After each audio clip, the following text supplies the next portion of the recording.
خب این جاهای هستی که در زمانهای اخیر بر اساس امیرخواد مردم و بعضی کسای دیگه به خاطر آثار باستانی و چیزای قیمتی آمدن اینا برکاری کردن و از چیزا هم برده میشن کنن بر اساس کندنکاری جایش مشخصه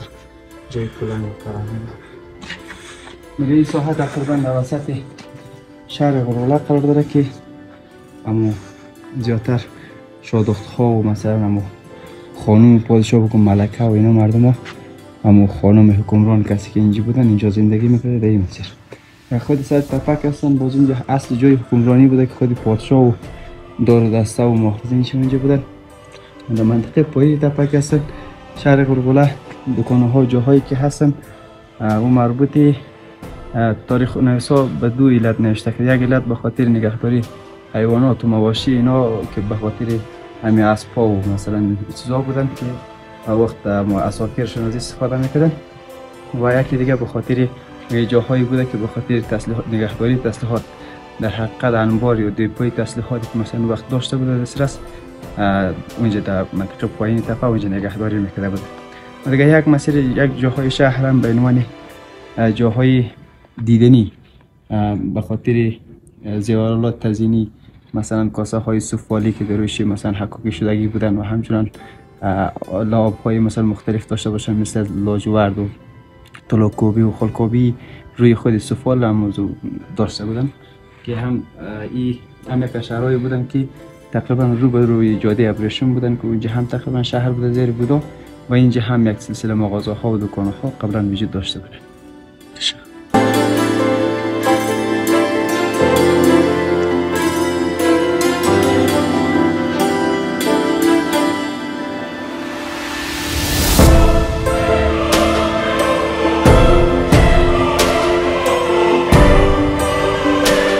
سلام افغانستان، سلام بامیان افغانستان. چنانچه شما اگر بیننده یا تعقیب کننده کانال یوتیوب ما باشید، ما هر روز هر لحظه در مناطق مختلف، در مناطق زیبا، مناطق سرسبز، مناطق تاریخی و مناطق فرهنگی افغانستان در حال گردش هستیم و میخواهیم از مناطقی که کمتر تا حال از او تاثیر گرفته شده و شما تاثیر بگیریم و به نمایش بگذاریم. ما در ولایت فاریاب اکثر جایا رفتیم، حالا آمدیم به شهر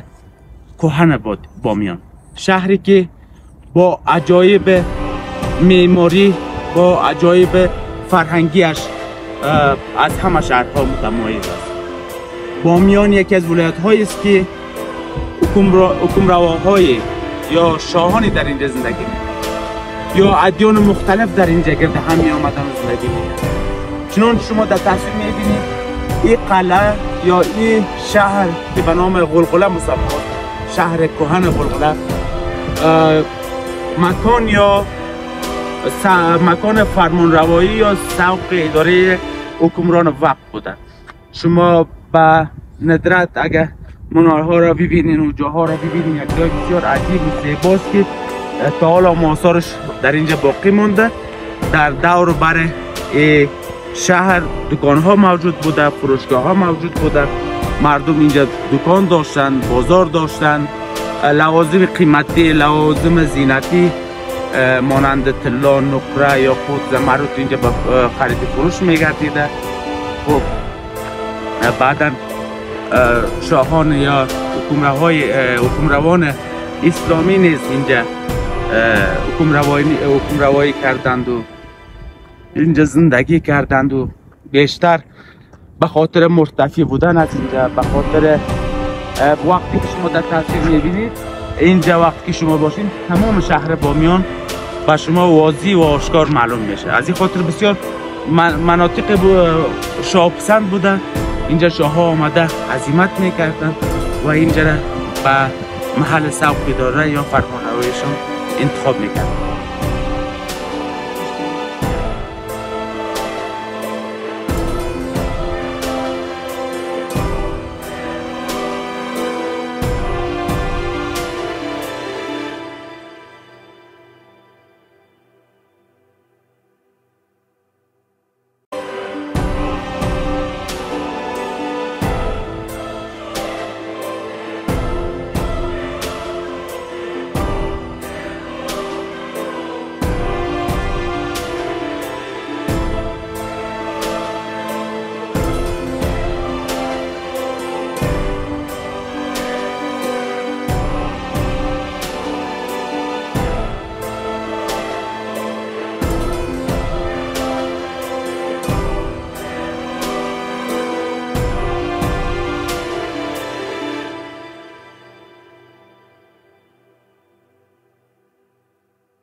همچنان که در تصویر میبینید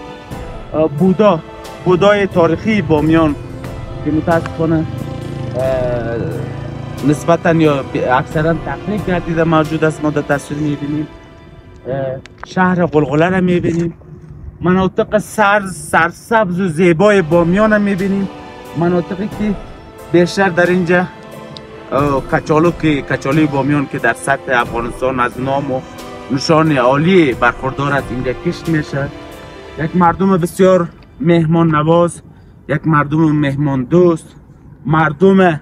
با فرهنگ، مردم تحصیل کرده، مردم مهربان در اینجا زندگی میکنه و هر کسی که به خاطر بازدید یا سیاحت بر این قدم گذاشته راضی بوده و از امی دوره یا امی سیاحتی که داشته لذت برده و بارها و بارها در اینجا به سیاحت آمده. خب راجع به قدامت از اینجا، راجع به چگونگی تاریخی از اینجا از دوست ما سوالات خواهیم داشت. با ما باشید و دی را تا آخر بیننده باشید. ما سلام احترامات خود خدمت سید مختار تقدیم میکنیم. سید مختار یکی از باشنده های ولایت بامیان، شهر بامیان است و همچنان راهنماهای گردشگران خارجی و داخلی در این ولایت هستند. از این راجع به شهر غلغله فرصت میکنیم. آقای مختار، در اول عرض سلام خدمت شما. سلامت.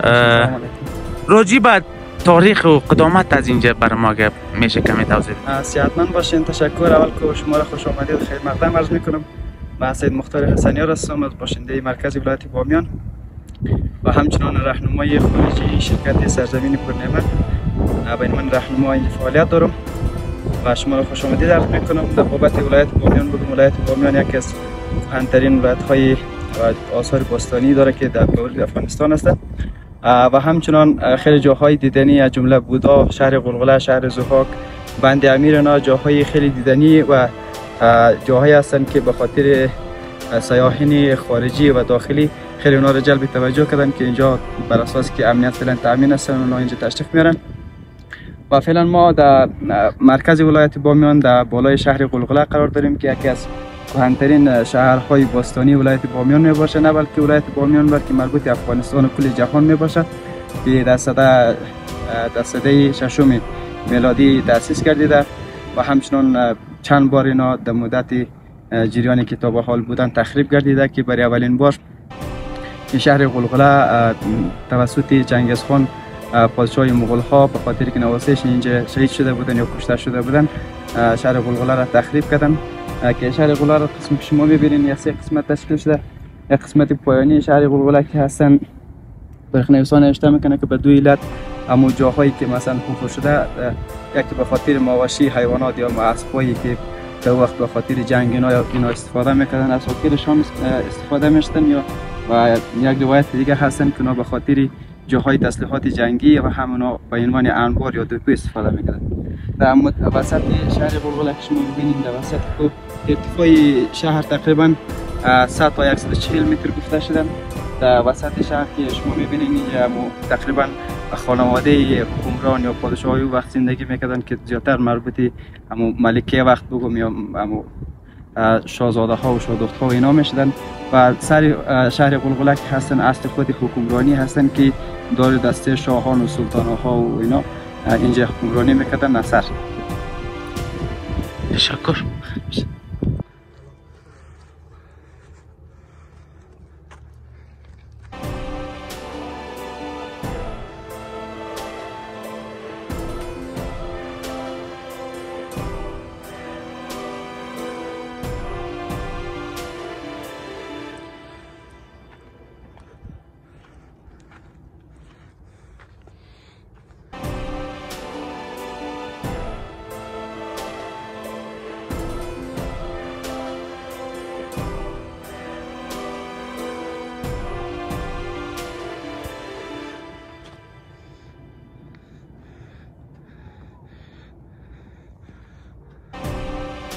سید مختار عزیز، راجع به میگن که اینجا دور بر شهر بازارچه های وجود داشت، میشه درباره این بازارچه ها برای ما کمی روشنایی کنید؟ بله کاملا. قسمی که شما میبینین بامیان حاصل روبروی بودا موقع داریم و در اصل زیر بودا جاده ابریشم یا